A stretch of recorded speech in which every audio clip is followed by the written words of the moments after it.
harus jadi orang yang pemaaf, ya.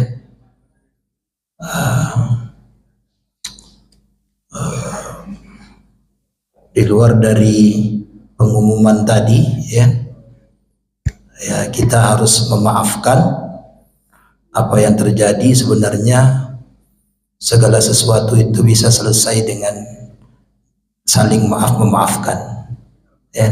Itu sebenarnya, ya. Pemberhentian itu jalan terakhir sebenarnya, ya. Baik,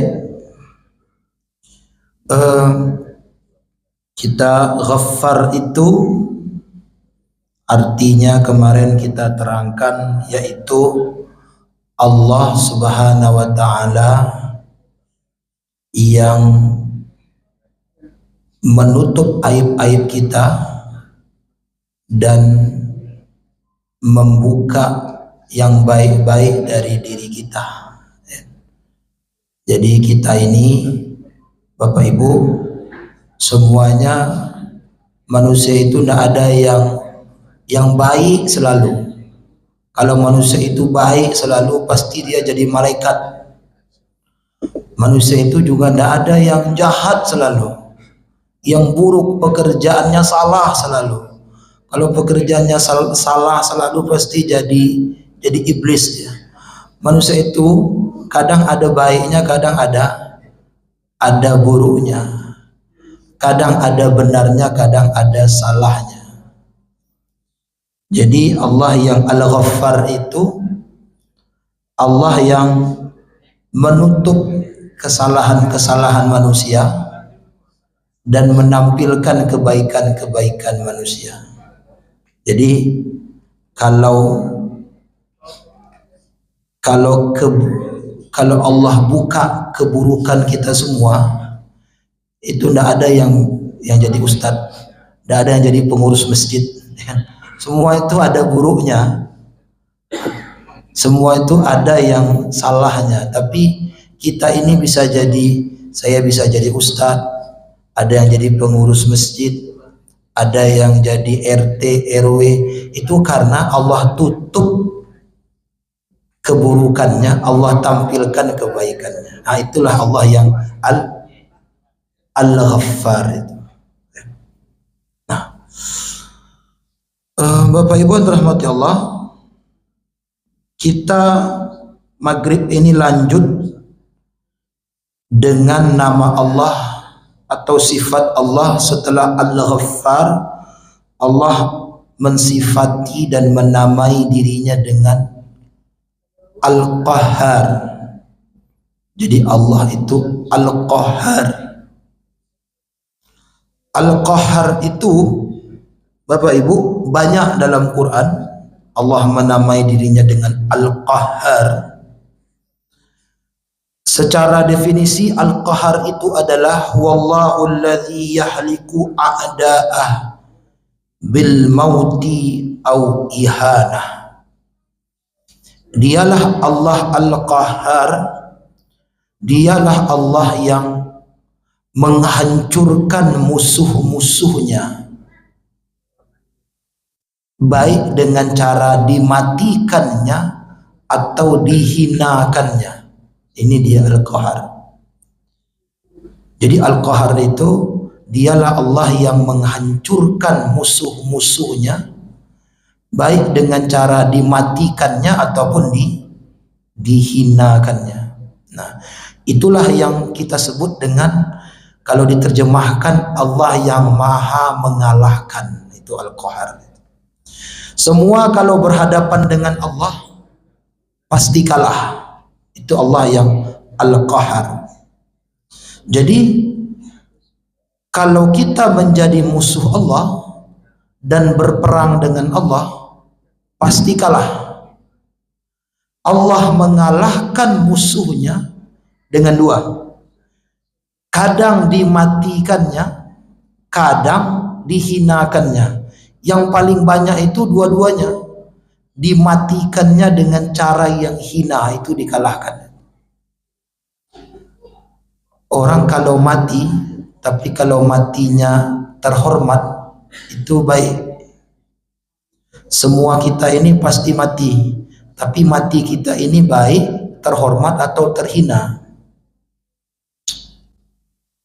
Pahlawan-pahlawan kita dahulu itu semuanya wafat, gugur, mati.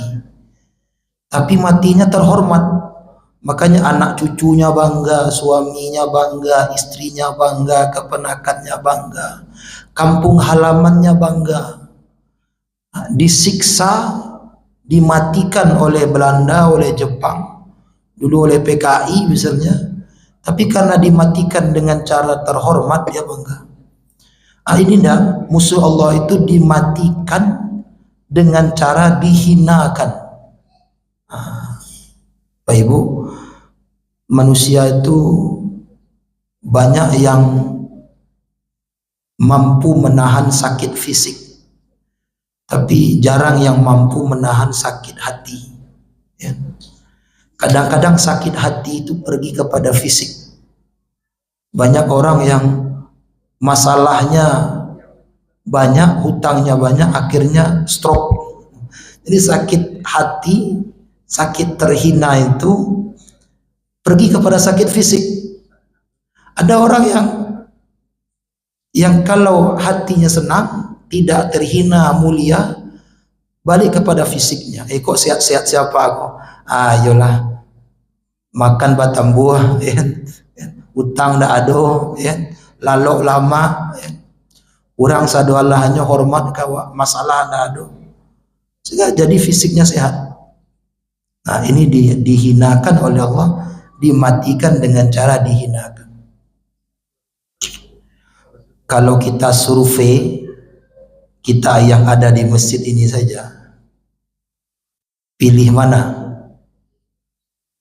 Lapar atau jalan telanjang ke Khatib Sulaiman itu? Pilih mana? Biarlah lapar, Apa itu? Kita tidak mau terhina, biarlah fisik kan, biarlah perlu apa, tapi tidak terhina. Kalau jalan tidak ada baju itu kan terhina kita. Itu manusia itu. Manusia itu biarlah fisiknya sakit, asalkan dirinya tidak terhina. Nah, musuh-musuh Allah itu dimatikan oleh Allah dengan cara dihinakan. Nah, itulah Allah yang Al-Qahhar itu. Nah, misalnya banyak. Misal yang terkenal itu misalnya Namrud. Namrud itu raja kafir, musuh Allah, menentang Allah, dimatikan oleh Allah dengan cara dihinakan. Bagaimana Allah mematikan Namrud?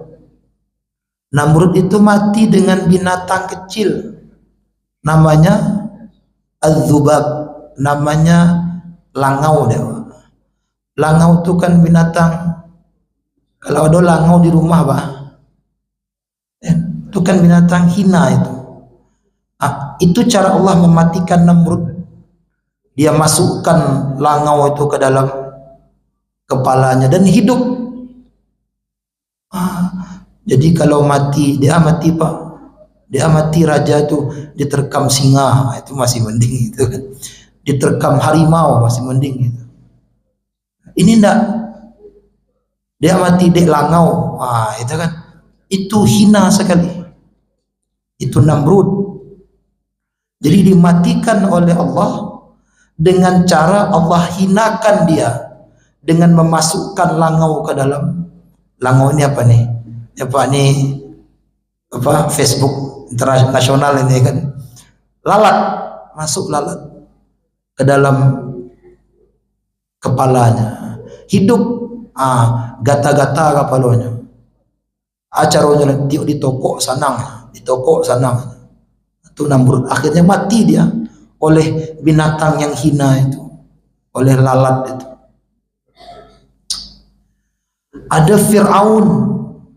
Fir'aun itu juga dihinakan oleh Allah dengan cara ditenggelamkan, dimasukkan ke dasar laut, tempat yang paling rendah di bumi ini, dasar laut.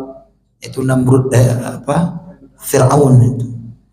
Walaupun dia mengejar Nabi Musa, dalam kitab tafsir dia mengejar Nabi Musa itu dengan tentara yang jumlahnya 2 kali lipat dari jumlah Bani Israel yang dibawa oleh Nabi Musa. Pertanyaannya, berapa Bani Israel yang dibawa oleh Nabi Musa pergi dari Mesir? Kata ulama, jumlahnya sekitar 600.000 orang. Dikejar oleh Fir'aun dengan tentara 2 kali lipat. Berarti berapa itu?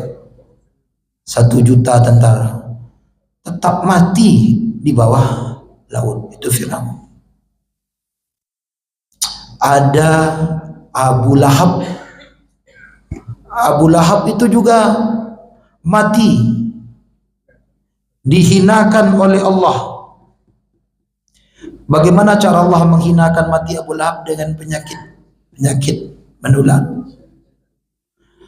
Ada Abu Jahal. Abu Jahal itu juga mati di perang Badar. Coba kita lihat. Ini cuma 4 contoh. Banyak tentu yang lain. Tetapi semuanya dimatikan oleh Allah dengan cara dihinakannya. Itulah Allah yang Al-Qahhar itu. Nah, jadi Bapak Ibu, kalau kita memerangi Allah, Allah pasti mengalahkan kita. Dan Allah kalahkan kita dengan cara dimatikannya kita, dengan cara dihinakannya kita. Itu dia Allah yang Al-Qahhar. Bapak Ibu yang dirahmati Allah, jadi hati-hati. Jangan sampai kita menjadi musuh Allah. Jangan sampai kita menjadi orang yang memerangi Allah. Siapa saja yang memerangi Allah itu? Dalam Quran jelas-jelas yang memerangi Allah itu, yang pertama kata Quran, orang yang jelas-jelas memerangi Allah itu adalah aklur riba, orang yang makan riba. Itu jelas, itu bukan saya yang ngomong, itu Al-Quran yang ngomong. Orang yang makan riba itu jelas dia memerangi Allah. Ayatnya silakan Bapak Ibu buka Quran surat Al-Baqarah ayat 278 dan 279. Di situ diterangkan orang yang makan riba itu orang yang memerangi Allah dan Rasulnya, pasti kalah. Coba kita lihat. A'udzubillahi minasyaitonirrajim. Ya ayyuhalladzina amanu taqullaha wa dharu ma baqiya minar riba in kuntum mu'minin. Hai orang-orang yang beriman, bertakwalah kalian kepada Allah dan jauhilah sisa dari riba apabila kalian beriman. Fa illam taf'alu fa'dzanu biharbin minallah wa rasuli. Kalau kalian belum juga meninggalkan riba itu, maka fa'dzanu biharbin minallah wa rasuli. Kalian mendeklarasikan perang dengan Allah dan dengan Rasulnya. Itu Pak Bu, bahaya makan riba ya. Ini marah orang bangsa ini. Kita lihat riba itu apa agar kita jauh dari riba. Itu artinya az-ziyadah, kelebihan. Kelebihan dari pinjaman itu artinya riba. Ulama sepakat, semua sepakat riba itu haram karena ada jenis, ada jelas. Yang makan riba itu memerangi Allah, dan yang memerangi Allah itu pasti kalah dan Allah hinakan, karena Allah Al-Qahar. Tapi ulama berbeda pendapat, apakah bunga bank itu riba atau tidak. Di situ jelas itunya. Jadi ulama sepakat riba haram, tapi ulama berbeda pendapat apakah bunga bank itu riba atau tidak. Sampai sekarang perdebatannya belum selesai sampai sekarang. Itu karena Nabi pernah meminjam sesuatu dibayarnya lebih. Itu dulu. Jadi kalau dikatakan kalau bunga bank itu kan minjam sampai bayar 5 kan Pak? Nabi pernah pinjam 4 bayar 5. Suatu hari Nabi pernah meminjam 2 ekor onta kurus. Lalu Nabi bayar dengan 2 ekor onta gemuk. Cek sahabat yang dapatkan pinjamku, Rasulullah, dulu pinjamnya kurus-kurus kok sekarang baliknya gemuk. Maka keluarlah hadis itu. Kala Rasulullah, inna khiyaran nasi ahsanuhum qada'a. Sebaik-baik manusia adalah yang mengembalikan pinjamannya dengan sebaik-baiknya. Jadi orang yang mengembalikan pinjamannya dengan sebaik-baiknya itu sebaik-baik manusia. Bagaimana mengembalikan pinjaman dengan sebaik-baiknya? Pertama, tepat waktu. Kedua, dilebihkan sedikit. Nah, itu syarah dari hadis itu. Disitulah ulama berbeda pendapat tentang bunga bank itu riba atau tidak. Kalau mau dilanjutkan kajian ini, sebenarnya yang cocok ini orang fikih ini. Walaupun saya punya kapasitas juga untuk bicara itu. Kata ulama yang mengatakan bunga bank itu bukan riba, dia berkata, Nabi pernah bayar pinjam 4 bayar 5, pinjam kurus bayar gemuk. Kalau riba itu tidak boleh, bunga bank itu ini pinjam kurus bayar kurus. Apa kata ulama yang itu? Karena Nabi itu mengembalikannya dengan sukarela.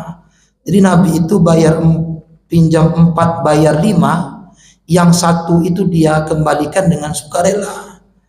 Nah, Anda minjam uang di bank, pinjam 4 bayar 5, sukarela enggak?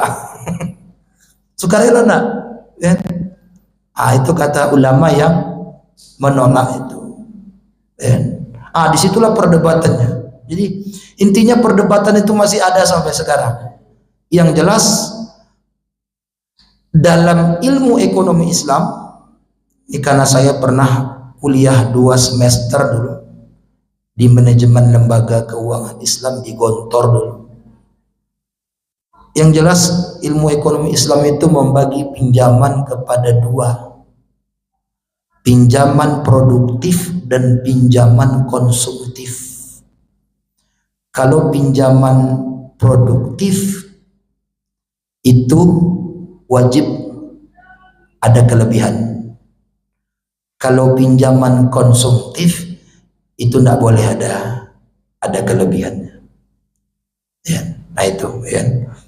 Pinjaman konsumtif itu misalnya, ini dalam ilmu ekonomi Islam ya.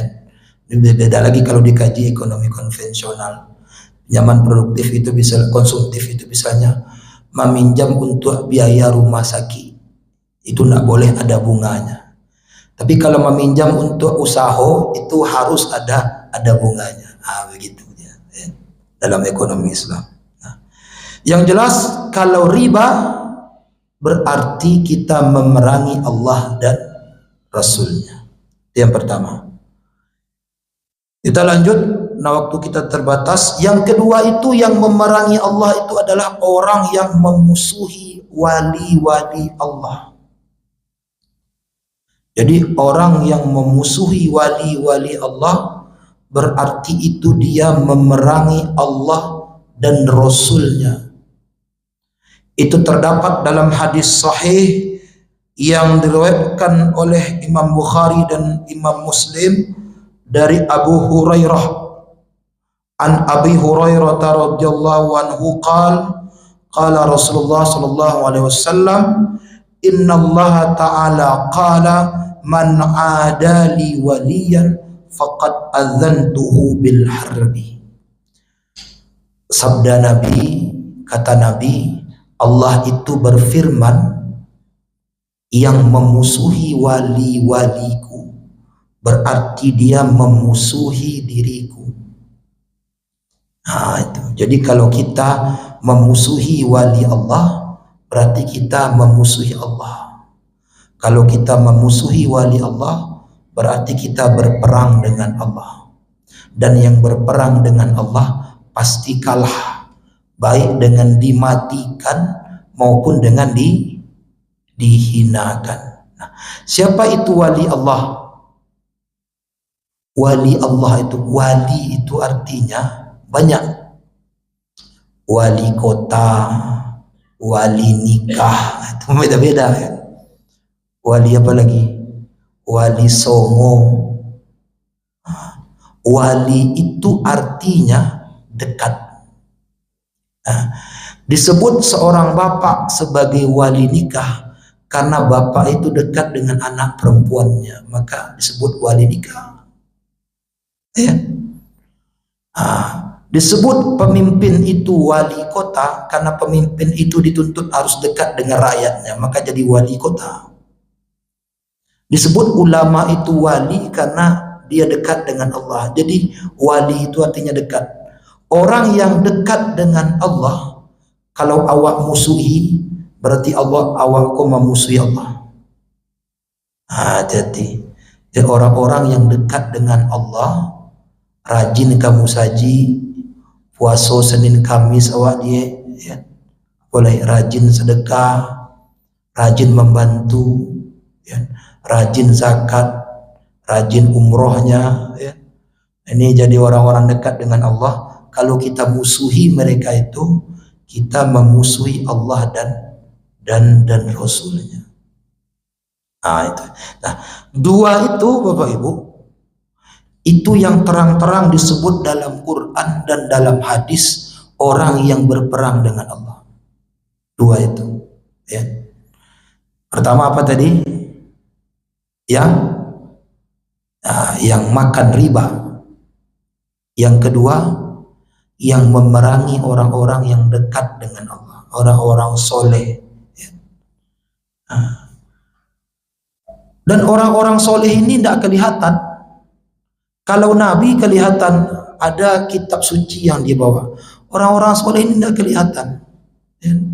Jadi hati-hati kita dalam memusuhi orang. Siapa tahu yang kita musuhi itu orang-orang soleh. Ini garin-garin kita ini orang-orang soleh ini. Orang-orang soleh baca Qurannya Masya Allah. Bu kalau sholat di Masjid Nurul Sakinah kok sana nggak mau batu, karena imamnya bacaannya tuh kesini bacanya imamnya tuh. Makanya bu kalau sholat di Nurul Sakinah kok sedikit sekali masjid yang saya sholat itu khusyuk. Salah satu yang saya sholat khusyuk itu di masjid ini. Bacaan imam itu menyentuh hati. Orang-orang soleh ini, ya. Jadi yang memerangi orang-orang soleh itu dikalahkan oleh Allah dan Rasul. Ya. Kata ulama, semua yang keluar dari hati akan diterima oleh hati. Jadi kalau Bapak Ibu mendengar baca Quran, imam baca Quran, tersentuh ke hati ada, berarti imam itu membacanya dari hati loh tuh. Itu kuncinya tuh. Ya. Aduh imam itu baca ayat, dia tidak menyentuh hati kita, cuman pikiran saja. Dia yang keluar dari pikiran diterima oleh pikiran, yang keluar dari hati diterima oleh hati. Jadi saya tidak memuji, tapi benar ini, jujur saya. Dari sekian banyak masjid, ada sedikit masjid yang saya kalau sholat itu sangat khusyuk. Salah satunya di masjid nurul sakinah. Karena imamnya itu kalau baca ayat itu tersentuh ke hati. Nah ini, insyaallah. Bapak Ibu yang rahmati Allah, ya. Sekarang apa buahnya? Bagaimana cara kita mempraktekkan sifat Allah yang Al-Qahar ini dalam kehidupan kita sehari-hari? Apa makna Al-Qahar tadi? Allah apa Pak Bu? Maha mengalahkan. Bagaimana cara kita mempraktekkan sifat Al-Qahar itu? Kata ulama cuma satu caranya. Kalau Allah itu Al-Qahar, dia mengalahkan musuh-musuhnya, kita sebagai orang mukmin, sebagai manusia yang beriman, juga harus mengalahkan musuh-musuh kita. Jadi kalau Allah mengalahkan musuhnya, kita hamba Allah ini juga harus mengalahkan musuh kita. Apa musuh orang beriman itu? Banyak. Pertama, malas. Malas itu musuh orang beriman. Kalau lah maleh Pak Bu, nah boleh. Maleh kamu saji, maleh berdoa, maleh zikir, maleh bangun malam, malas selesai semua. Yang kedua, kemiskinan. Kemiskinan itu musuh orang yang beriman. Makanya ada zakat, ada sedekah. Kewajiban zakat itu tujuannya agar orang beriman mengalahkan musuhnya, agar kemiskinan itu selesai. Ya. Jadi tugas zakat yang berat itu bukan bagaimana mendistribusikan zakat, itu tugas ringan itu. Tugasnya adalah, saya sering katakan kepada orang-orang yang ambil zakat, tugas paling besar dari zakat itu adalah bagaimana membuat penerima zakat itu makin lama makin sedikit, sampai nanti tidak ada lagi penerima zakat di kampung kita. Penerima zakat di Kota Padang tidak ada lagi, karena orang sudah kaya-kaya semua. Akhirnya zakat orang Kota Padang ini dioper ke kota lain. Selama penerima zakat di kota kita masih banyak, berarti musuh kita masih ada. Karena kemiskinan itu musuh orang yang beriman. Karena kita tidak bisa beribadah kalau miskin. Coba lihat, haji itu butuh kaya, umroh butuh kaya, puasa butuh uang dah, butuh uang dah. Juga dibeli pembukuan lotek onde-onde cindua alai ikan baka, gulai kapal laut juga di Bali. Makanya pengeluaran orang itu ketika puasa lebih tinggi daripada tidak puasa. Sholat butuh uang enggak? Butuh. Juga dibayar AC dingin, ange-ange sewa. Juga dibayar talakuang. Juga dibayar baju bagus ini, baju yang bersih. Jadi ibadah pun butuh uang. Ya. Maka kemiskinan itu musuh orang yang beriman. Ya. Kemiskinan musuh orang beriman, kelemahan musuh orang yang beriman, kebingungan, kebodohan itu musuh orang yang beriman. Dikisahkan oleh Abu Hurairah, lagi, karena Abu Hurairah itu garin masjid. Jadi garin masjid yang pertama itu namanya Abu Hurairah. Dia garin masjid Nabawi. Makanya dia sering melihat orang-orang keluar masjid. Kata Abu Hurairah, suatu hari Rasulullah datang ke masjid sebelum zuhur. Jadi jauh sebelum waktu zuhur masuk, Nabi masuk ke masjid. Di situ ia melihat seorang sahabat namanya Abu Umamah sedang duduk di masjid, sedang berzikir, sedang duduk dalam keadaan bingung. Rasulullah bertanya pada Abu Umamah, ya bahasa awaknya, ente biasanya ke masjid Pas azan kok sekarang belum azan sudah masuk masjid. Kata Abu Umamah, iyo Nabi, ambo bingung, utang sedang banyak Nabi, sedang bingung saya ini sekarang, linglung Nabi. Dia pergi ke masjid. Kata Rasulullah, maukah engkau aku tunjukkan sebuah doa Abu Umamah, yang doa itu kalau engkau baca pagi, engkau baca malam, engkau akan terbebas dari hutang itu dan dari kebingungan itu. Apa itu Nabi? Diajarkanlah doa itu oleh Nabi. Itu riwayat dari Abu Hurairah itu. Apa doanya? Itu yang sering kita baca. Allahumma inni a'udzubika minal hammi wal huzni wa a'udzubika minal ajzi wal kasali wa a'udzubika minal jubni wal bukhli wa a'udzubika min ghalabatid daini wa qahrir rijal. Hafal apa ibu doanya? Hafal kan? Apa? Biko siapa biko ambuyan salah biko kan? Siapa ada yang perwakilan atau catatkan? Allahumma, ya Allah. Allahumma itu sering ya berdoa Allahumma ya. Humma itu artinya ya Allah, aku serahkan urusan ini kepada engkau. Itu humma itu. Urusan yang tidak bisa lagi kita, kalau ada urusan yang tidak bisa lagi kita usahakan, kita serahkan urusan itu kepada Allah. Nah kita sebut dengan Allahumma. Ya Allah, tidak takau dan boleh itu. Allahumma, ambo serahkan ke engkau urusannya. Tidak taluk dan boleh itu Allahumma itu. Sering diterjemahkan oleh orang dengan ya Allah, padahal Allahumma itu bukan ya Allah. Allahumma, ya Allah, humma. Tidak takau dan boleh. Tidak, apa bahasa Indonesia itu? Tidak kuat saya lagi Allah, saya serahkan kepada engkau ya Allah. Itu Allahumma inni a'udzubika, aku berlindung kepada engkau, minal hammi wal huzni, dari kebingungan dan kesedihan. Dua tutu. Orang kalau bingung saat dia habis main. Sedih, huzni. Sedih itu adalah karena peristiwa masa lalu. Itu sedih. Sedih. Orang banyak utang sedih enggak? Sedih. Makanya dia bingung, sedih dan bingung. Itu yang didoakan itu. Allahumma inni a'udzubika, aku berlindung kepada engkau dari hammi wal huzni, sedih dan bingung, bingung dan sedih.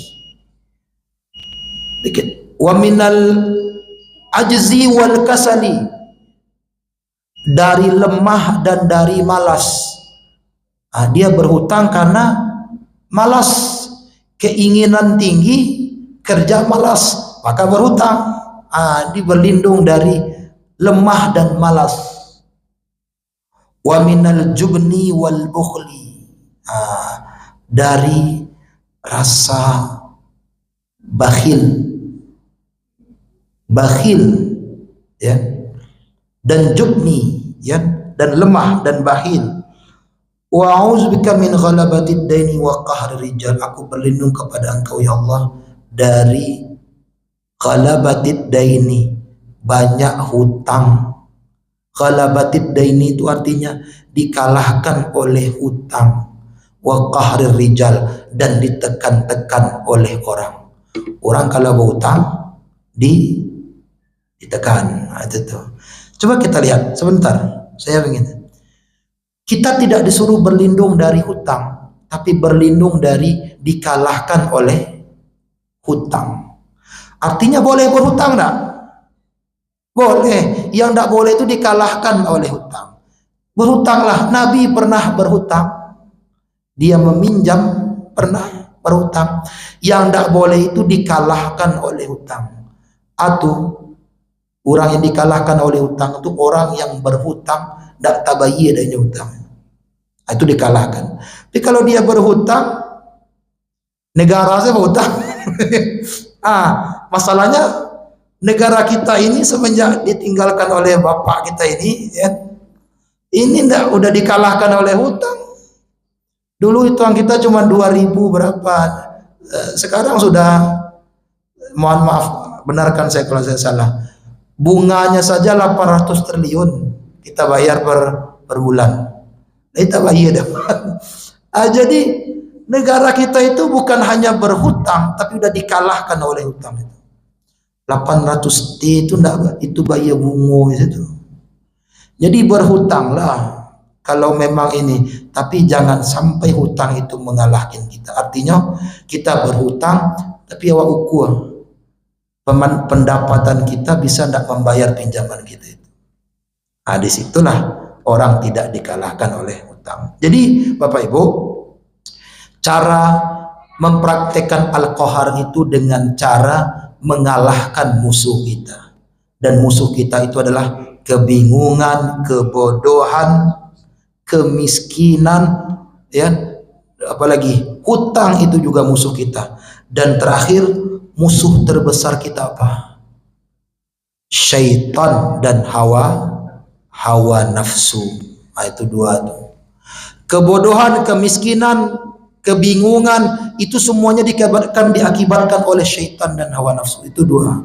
Kalau syaitan dan hawa nafsu itu dikalahkan, tidak ada kebodohan, tidak ada kemiskinan, tidak ada kebingungan, tidak ada kelemahan. Jadi kalau kita dikalahkan oleh syaitan dan hawa nafsu, berarti kita belum mengamalkan al-qahar. Kalau kita mengamalkan al-qahar, kita mengalahkan musuh-musuh kita. Dan musuh terbesar kita adalah syaitan dan hawa nafsu. Baik, ini saja, kita lanjutkan di lain kesempatan. Aku qouli hadza a'lafu minkum. Assalamualaikum warahmatullahi wabarakatuh.